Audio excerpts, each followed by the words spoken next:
तो दोस्तों आज निकल कर रही है सबसे बड़ी खबर। तो मैं सबसे बड़ी खबर बताऊं आपको। इससे पहले अभी तक आपने हमारे चैनल को सब्सक्राइब नहीं किया तो सब्सक्राइब कर लीजिए, बेल आइकन का बटन दबा दीजिए, वीडियो को लाइक कर दीजिए और अपने दोस्तों में शेयर कर दीजिए। चलिए चलते हैं बड़ी खबर की तरफ। तो आप देख रहे हैं HM TV लाइव और मैं हूं आपका दोस्त लाल बिहारी लाल। आजकल पूरे देश में चल रही है कोरोना की चर्चा और उसके साथ ही साथ उससे उबरने के लिए एक प्रधानमंत्री जी ने बनाया है प्राइम मिनिस्टर केयर फंड। तब भी से जब से ये 28 मार्च से बना तब से लेकर और अब तक लगातार इस पर चर्चा चल रही है कि ये PM केयर जब प्रधानमंत्री राहत कोष पहले से ही था तो PM केयर बनाने की क्या ज़रूरत थी। बात करते हैं PMNRA prime minister national relief fund की स्थापना 1948 ईस्वी के जनवरी माह में किया गया था। वो तब किया गया था जब देश आज़ाद हुआ था 15 अगस्त 1947 ईस्वी को। तो देश की अर्थव्यवस्था काफ़ी चौपट थी, माली हालत बहुत ही बदतर था। इसको ध्यान में रखते हुए तत्कालीन प्रधानमंत्री जवाहरलाल नेहरू ने देश के आम नागरिकों से आह्वान किया था कि आप प्रधानमंत्री को चंदा दीजिए या सहयोग कीजिए। उसी के मद्देनज़र रखते हुए प्रधानमंत्री राष्ट्रीय आपदा कोष का गठन किया गया था। तो उस समय काफ़ी लोगों ने बढ़ चढ़ कर हिस्सा लिया और उस समय जैसे कि पाकिस्तान से आए विस्थापितों का काफ़ी सहयोग किया गया उस फंड से। उसके बाद उस फंड को लगातार जारी रखा गया और जारी रखने के साथ ही साथ ये है कि उसके बाद उस फंड को थोड़ा दायरा बढ़ाया गया और उसके बाद बाढ़, आपदा, अकाल, गृह युद्ध या किसी अन्य विशेष परिस्थितियों में जो अकाल जनित हो या इमरजेंसी हो, उससे प्रधानमंत्री राहत आपदा कोष से उसका खर्च किया जा रहा था। उसका अध्यक्ष जो है सो कि प्रधानमंत्री होता है, अपने सदस्यों के सुझाव पे विवेकानुसार उस फंड से या उस खाते से खर्चा करता है। वो एक अस्थाई खाता है और उसमें जो भी दान लोग अंशदान देते हैं उसमें इनकम टैक्स की धारा 1961 के तहत 80G के तहत जो है सो कि आयकर से छूट मिलती है, पूरे के पूरे छूट मिलती है और वो एक अस्थाई खाता है। वो 1948 से लेके और मार्च 2020 तक लगातार प्रधानमंत्री उसी फंड का उपयोग करते आ रहे थे। लेकिन जनवरी से जब धीरे धीरे पूरी दुनिया में कोरोना ने प्रकोप जमाना शुरू किया तो भारत में भी ये बढ़ने लगा धीरे धीरे।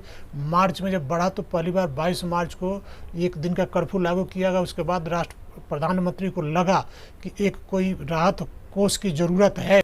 27 मार्च 2020 को एक शाम में बात चली कि अब जो ऐसे प्रधानमंत्री केयर फंड की स्थापना की जाए। प्रधानमंत्री केयर फंड की स्थापना 28 मार्च को हो गई। जब पिछले 2-3 दिनों में उद्योगपतियों ने और फिल्म अभिनेताओं ने मिलकर इतना योगदान दिया कि वो 100 करोड़ जो उसका जुटाने का लक्ष्य था कोविड से राहत दिलाने के लिए, उसमें 3 दिन में ही मात्र 6,500 करोड़ रुपया जमा हो गया।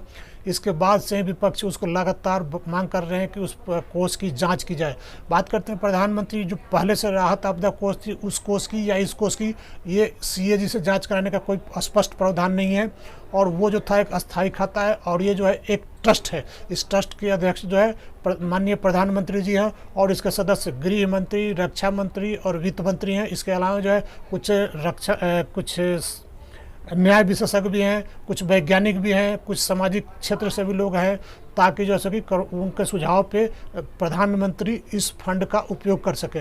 ये जो चूँकि ये ट्रस्ट के रूप में इसका गठन किया गया और ये अस्थायी तौर पे है तो इसलिए इसका भी CAG निरीक्षण नहीं कर सकता है। जो है मुकेश अंबानी ने 500 करोड़ रुपया दिया, टाटा रतन जी ने सभी ग्रुपों को मिलाकर 1,500 रुपया का योगदान दिया, आदित्य बिरला ने 500 करोड़ रुपया दिया, अदानी ने 100 करोड़ रुपया दिया, राधा कृष्ण दमानी ने 100 करोड़ रुपया दिया, जिंदल स्टील ने भी 100 करोड़ रुपया दिया और इसके बाद BCCI 51 करोड़ रुपया दिया, उदय कोटक और महिंद्रा दोनों मिलकर 25-25 हज़ार का कम से 50 करोड़ रुपया दिए और अक्षय कुमार 25 करोड़ रुपया दिए और टी सीरीज के मालिक जो एशिया का सबसे बड़ी म्यूजिक कंपनी है भूषण कुमार ने भी 11 करोड़ रुपया दिया।